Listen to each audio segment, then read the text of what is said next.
Getting every Fasnacht mask in Fallout 76 is not an easy task. Completing this task in a 2-week span is even harder. This year was my first event. Being my first, I decided to take on this seemingly impossible challenge. In today's video, I will show you how I maximize my chances at getting these rare masks and achieve my goal of completing more events than even possible in the span of 2 weeks. First, let's go over the drops that I got. Here is a list of the number of commons and uncommon masks I obtained. That's a little bit under 600 doses of disappointment right there. Moving on to the rare masks. I was unfortunate enough to get 4 Father Winter Power Armor helmets, which are untradeable. Tough luck, right? I did manage to collect all but 2 of the rare masks on the table, and got 12 duplicates to trade. I thought getting the newest masks would be the hardest. Surprisingly, I got multiple of the new ones, being the most rare since this is the first event that dropped them, while the others have had multiple years to be awarded. To get the rest, I really don't like trading, so it looks like I will have to create a better strategy for next year. To achieve every rare mask in the game would take approximately 300 completions under the perfect circumstances at a rate of 1 mask every 20 events. Only getting the rares you need, not counting all of the duplicates of course. In this 2-week-long event, there were 336 possible hours a single player could attend. The odds are not looking good so far. Even AFKing every single event would not give you close to the amount that you need, not counting how many crashes you might run into.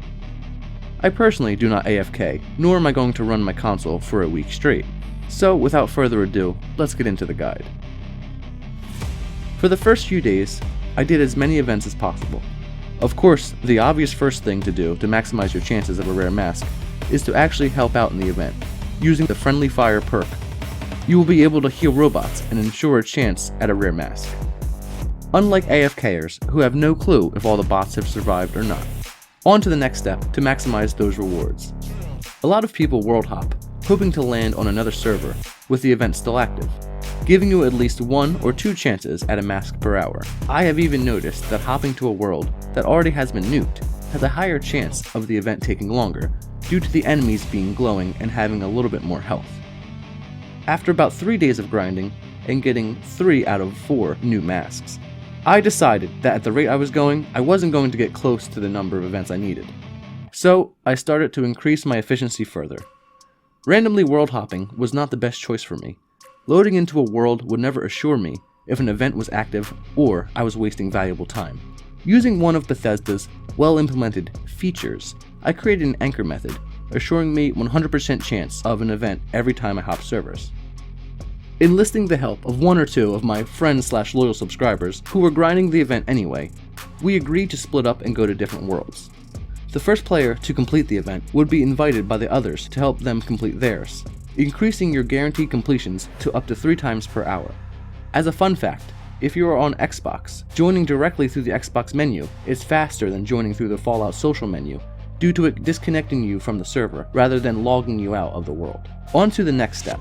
Knowing the time frames of each part of the event will be invaluable information as well, allowing you to judge if world hopping is even possible. To take this even a step further, you could drag this event out past its half-an-hour window, ensuring even more completions than I achieved this year. But this would take a few coordinated players, something I did not have this time around, so maybe next event I'll have more subscribers to help me grind out the new masks. Would players work together to get crazy amounts of rare masks? Well, if so, subscribe to the channel, and maybe next year we can grind the events out together and maybe run a 20+ player mask farm. I've seen a lot of people complaining that they don't have enough time to grind the event. I understand that, guys. Well, with the little bit of time that you do have to put into the game, at least make it the most efficient that you can, getting multiple events done per hour. I hope that this guide helps you prepare for next year, guys. And as always, thank you so much for watching.